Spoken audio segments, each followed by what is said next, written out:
following is for information purposes only and should not be considered investment advice. All opinions and views expressed by the contributors to this podcast are in a personal capacity only. They do not represent the views of Progressive Equity Research or any other organisation mentioned in this podcast. Money never sleeps, pal.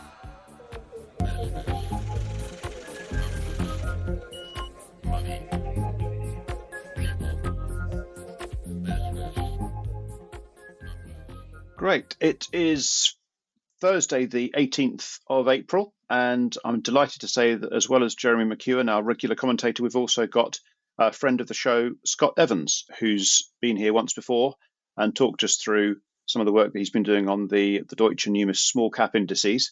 And Scott, great to have you back on the show. And I understand you've got some comments for us about Q1 from a sort of global and a UK perspective. Well, thanks very much for inviting me back. Yes, I thought what I would do, I thought might be of use and of interest to listeners, if I start really with just a quick wrap of Q1, because obviously we just started into Q2, look at things sort of globally, then focus a bit more on the UK, and then, we may do something really dangerous and even look at some predictions for the year. My goodness. That's okay. We often say that the past is no guide to the future, and it's on every sort of legal financial thing I ever see. I take quite a different view, actually. I say, which is not really surprising given the work that I do at London Business School and the work with Deutsche Numis Indices, which is entirely backward-looking. So for me, unlike that infamous Italian driver in the Gumball Rally, I'm showing my age, I think that was released in 76, who before starting the race rips off his rearview mirror and states, "What's behind does not matter." I was going to do that in an Italian accent, but I didn't want to insult our Italian listeners. Probably best. That's right. Yeah, that's right. So for me, it's important to know where we've come from before getting the crystal ball out and trying to look through the mists into the future. So starting at the sort of more violent end of the market, the bond market, and that's the one that Liz Truss tried to blow up. This really has been a very, very interesting period for the bond market in Q1. It very much went into reverse. It became very obvious that the inflation dragon had not been tamed. Central banks, particularly the US Fed, was in no hurry to cut rates. Neither was the Bank of England.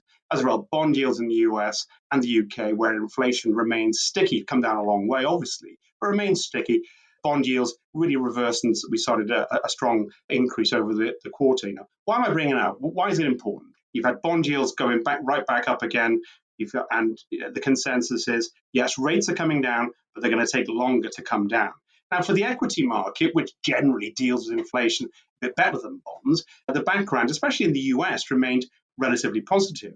Inflation is going to be higher for longer, rates going to be higher for longer, but US equities took this very much in their stride. And we saw, we had a stunning performance from US equities in 2023. Q1, that continued. It wasn't so magnificent for the Magnificent Seven, not all seven of them anywhere. We've seen a couple die on the way. But nonetheless, the S&P, I think it's worth putting this in perspective, still managed a 10% return over the quarter, which is a pretty good return for any quarter, especially given what was going on around the world. And so the World Equity Index, which if you're sitting in the UK, you may not, consider, this may not be something that you're aware of. The World Equity Index is up very, very strongly. It's very, very US orientated. And against that, the UK was looking a little bit lackluster, but still managed a positive performance over the first quarter. Oil market, we saw at the beginning of the quarter, we were around about $73 for Brent, and then that went up to about $90. Really, really, very, very strong performance in the oil market. And I think there's going to be some important reasons why to highlight this. And something myself and Jeremy often discuss when we're sitting in the Prince Regent on Marylebone High Street, and you're very welcome to join us whenever on this, is that, what is in the price of oil? Is this, can we basically say this is a supply and demand issue? No, not at all. Production remains fine. And it's really is that there is a strong political premium within the price. And we've seen that reverse slightly in the last couple of weeks. But I think the only reason I'm highlighting that is because it has such a big impact, especially in terms of its feed through into cost inputs, into prices, inflation, and ultimately where the direction of rates are going to be going. then if I'm going to make any prediction now, this spoiler alert prediction coming, I think oil price, whilst the geopolitical situation as it remains as it is, I think it's very likely, even though we've seen a bit of weakness recently, oil to remain at a pretty high price. Okay, in the last section is precious metals, and that's gold. I think that's been the showstopper in Q1. And for all those people who didn't really consider gold to be an asset and considered it one of the weird investments for people like myself, everybody was talking about gold. It went from being for the weirdos to the mainstream. It has become mainstream, hasn't it? Definitely, yeah. Everybody's talking about it. Yeah. So, prices rising from $2,000 an ounce up to going over $2,400 an ounce over the quarter. Now, why have I brought this up? Interestingly, and it's something, again, I've discussed a lot of this over the last few weeks. This has happened against a backdrop of rising bond yields, typically a bad environment for gold prices. Whereas some people say, and I've seen this written a lot, and it really annoys me, I'm annoyed from Bledlow Ridge here, is that gold is a good inflation hedge. Actually, it's not. It's just been shown over time to be an okay inflation hedge. And most of the time, when bond yields and gold prices, they tend to go in opposite directions. So it begs the question, why has gold been so strong? And more importantly, is this going to continue? So again, another prediction coming. Well, what's been happening? Is it been demand and supply? Is there a shortage of gold? Actually, I think the consensus has come around to the view that this has been very much driven by China. And I don't mean Chinese retail buying. This is Chinese central banks purchasing large-scale gold. And I think it brings the question up, and I think this is very important, especially when it comes to the fiction section of the dollar, is that what does this mean for the dollar? The Chinese are quite clearly signaling that they want to decouple. They want to be out of having reserve assets in dollars and reserve asset in dollar assets, and something that can replace that is gold. Now, we can debate that forever, but so that's what we've had. We've had, it's been a very, very interesting market, both in bonds had a trickle time, equities done pretty well, and we had the real showstopper of gold and oil. And then, of course, what was the real star was Bitcoin. I really don't know what drives Bitcoin, something Jeremy knows a lot more about than I do. And currency, I think the only thing we're to say is dollar's been strong. Is that going to continue? Well, probably yes for the time being. So that's the background there. I think you're absolutely right. I agree with you on the gold point. I think the conventional commentators have been trying to wrestle with this one for most of the last 3 or 4 weeks, or longer, in fact, as what is driving this gold price. And I think you're absolutely right. I think it's China buying it and the rest of the world basically selling it, but China is buying it centrally, and it's buying it through the Shanghai Gold Exchange, which is trading consistently at a premium to the rest of the world, and it's being stacked away in gold bullion in preparation for something that China is up to. And my conclusion is that there's one of two things they're doing, and possibly both. One is a de facto devaluation of their currency, renminbi, yuan, whatever it's called. Hugh Hendry calls it Red Cabbage, and so that's maybe we should just call it the Red Cabbage. But it's either the devaluation of the Red Cabbage, or it is ahead of some form of military campaign, and that obviously brings us back to the politics and the geopolitics. But before we go down that rabbit hole, tell us what you've got to say about the UK. It's fair to say that UK equities have been, let's say, lacklustre. That has been both in terms of absolute and relative performance. Relatively, we've seen actually the US has come off quite a bit recently, but nonetheless, the UK market hasn't been doing great. Large caps, as measured by the Deutsche Numis Large Cap Index, which accounts for 80% of the UK equity market, up until last night was only up 1.5% since the beginning of the year. That's in capital gain terms. In total returns, you get the princely sum of 3%. Not great, not a disaster. It's around about just under 6% for the S&P 500. And actually, the Eurostoxx has done even better at just under 7%. But so UK large caps, not great, but not terrible. Small caps, unfortunately, if we look at the Deutsche Numis Smaller Companies Index, that's made a capital loss up until last night of just over 2%. It looks a little bit better when you add back in dividends. You get about 1.5%. Mid caps done worse, 2.5% down since the beginning of the year. So very dull for large caps, a poor start for smaller mid caps. But let's let's make this very clear. We've had much worse quarters in the past, and we had a very, very difficult period last year. So I think we've got to be very careful about, we've had a dull start, hasn't done well. It's not all doom and gloom at this stage. I'm going to come back to that in a minute. So I've noticed there's a lot of stuff in the press at the moment saying the small cap premium is over. It's all dead. It's all going to hell in a handbasket investing in small caps. There's been about 3 articles in the FT over the last couple of weeks basically saying this. So let's take a step back. What's really been going on in the UK in terms of small cap performance? Now, the obvious answer is that smaller companies are underperforming, doing particularly badly, or doing not particularly badly, but not doing so well in the UK. Very economically sensitive, more impacted by input prices, domestic demand remains weak. It's all the usual suspects in terms of the macro drivers. But also, is there a large cap, small cap issue going on here? I'm certainly not saying it's the death of small caps or the death of the small cap premium at this stage. So just a quick summary in terms of the performance there. You've had UK equities been a bit lackluster in absolute terms relative to other markets. You had within UK equities, large caps have been the ones outperforming relative to small and mid caps. Something written on this was about, what's happened in the rest of the world? Have small caps underperformed elsewhere? Well, we saw in the first quarter of the year in the US, where you had a very, very strong performance from the S&P.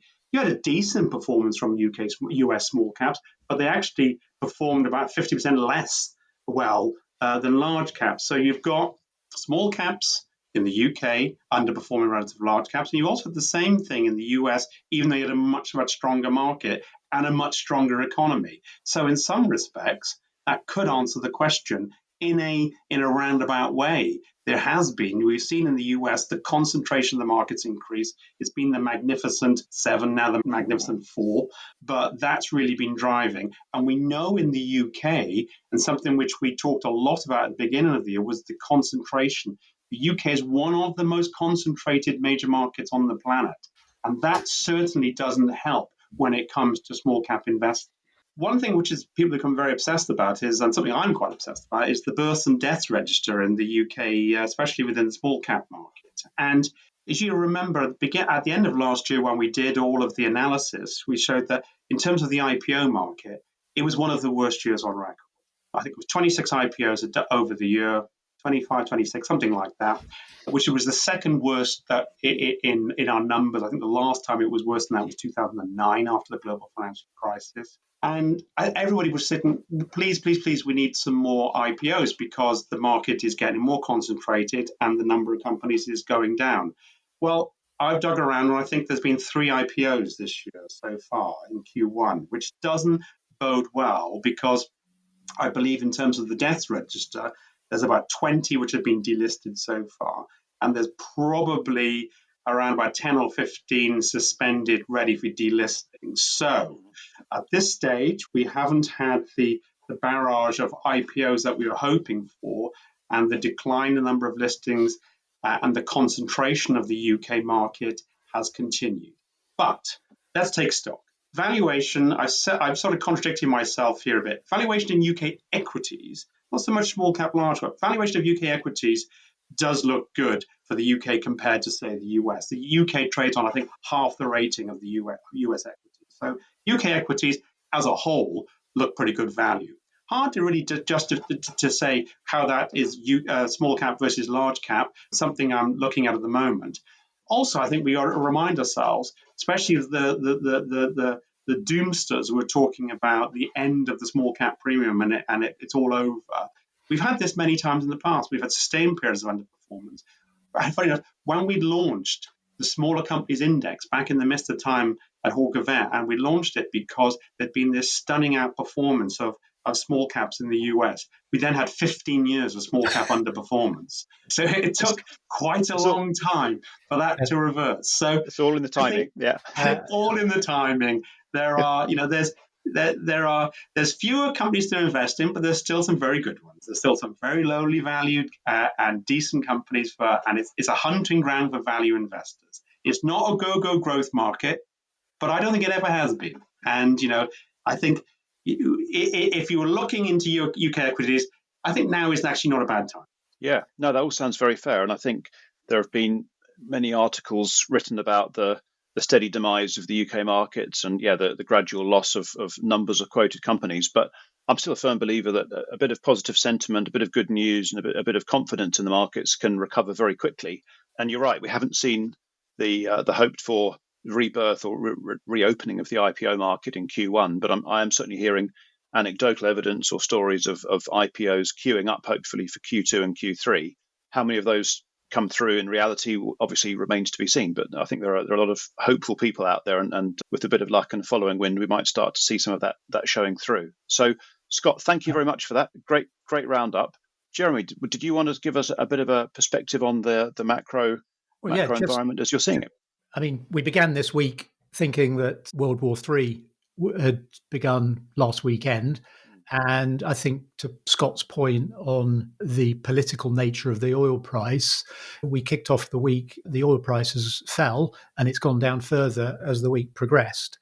And the dollar has remained strong, but hasn't strengthened on the back of what was reported in the press and is still being reported in the press as a major escalation of the Middle East crisis. Now, don't want to belittle the situation, and what we have witnessed for the first time ever is a direct engagement between Iran and Israel, and it's the first time we see the US come to Israel's military assistant directly.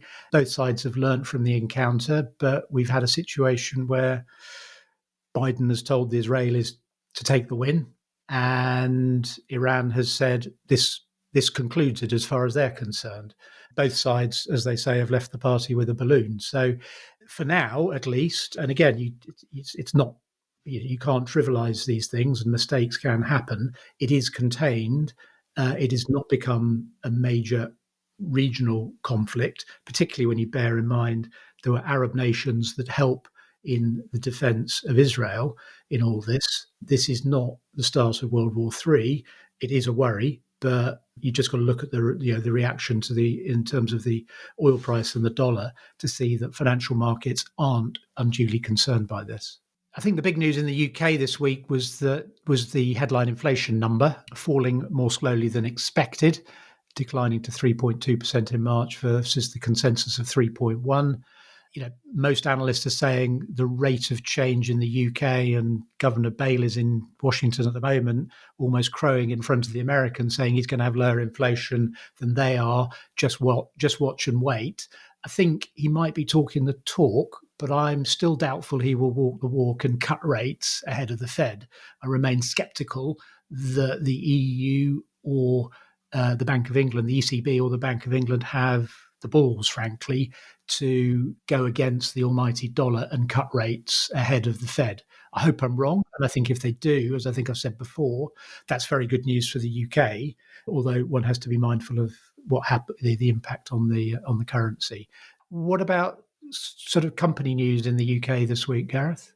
Yeah, so as you say, I mean, it's been a pretty busy week. We've had two more stocks with takeover approaches, IDS, the Royal Mail business, and also Hypnosis Songs, which between them account for £4 billion of market value, which would be capital being made available for investment elsewhere in the steadily decreasing number of other stocks which might remain. We've also had a couple of other smaller departures, probably the most notable being Superdry, which left under very different circumstances and what seems to be becoming almost a theme, actually, of announcing an emergency or rescue fundraising and delisting at the same time, which is almost of leaving the market in a particularly sort of loud and disappointing way in many respects. I think it's a sad end to what could have been a really good story.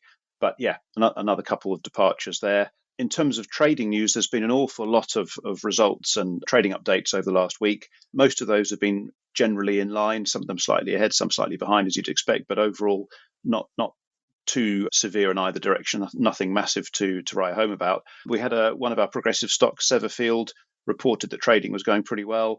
Order book in particular was very strong for them. And they are one of those businesses which has been engaging in a share buyback, which I think has been well received. I think that's probably been a noticeable theme of the first quarter. A number of companies are saying, actually, well, if other investors aren't going to buy our shares, we think they're good value, or we can't see any better use of capital within our business, so we'll be buying those shares back. Thank you very much. And I think those share buybacks, I think by and large, are being very well received by investors. So that's something which I'd probably expect to see more of if we don't start to see the market performing better. So yeah, I think from a UK company perspective, it's been another week of good and bad reasons for the companies leaving the market. But overall, company trading news has probably been largely in line with expectations, which is you'd probably take that given where we've been over the last few months, and probably is roughly in line with the slightly disappointing performance of those stocks across Q1, but hopefully looking forward to a bit better from the rest of the year. What have we got coming up next week from the macro side, Jim? Anything exciting on the horizon? It's a bit of a quiet week. We've got US GDP data on Thursday, where the expectation is for a slowing down of the sort of runaway rate of 3.4% reported last month, slowing to 2.8%.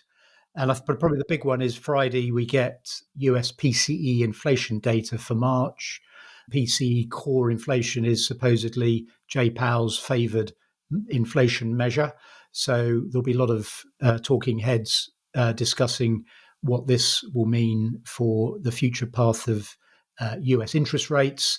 The expectation is for 2.7 year on year versus 2.8 in February, which feels quite sticky to me. So I think it's going to be further headlines probably of higher for longer. Friday also, interestingly, sees the policy rate decision from the Bank of Japan. Last month, it increased its rates for the first time, or its guidance for the first time since 2016, taking it from negative 0.1% to 0. So they're still operating in a different but parallel universe to the rest of the world. And questions remain, will it try and normalise and join the rest of the G7 with positive rates? And if so, what are the repercussions? And that's a whole 1 hour episode, I think, to discuss in itself. So let's not go there now. That's a whole conversation, no, but very, very important. So yeah, interesting to see what the Japanese do, but also that US inflation number, especially in a world where certainly it feels like Europe and the UK are probably looking to the US for the lead on interest rates. It would be good to see that coming down a bit more, but we'll see what happens. So great, brilliant. Thank you very much, both. Thank you, Scott, for joining us again. Great to get your perspective, as ever, on both the indices and more broadly in terms of some of those commodities and prices. And Jeremy, thank you very much, and look forward to catching up again next week. Okay. Thank you. Bye. Thanks a lot. Thanks. Brought to you by Progressive Equity.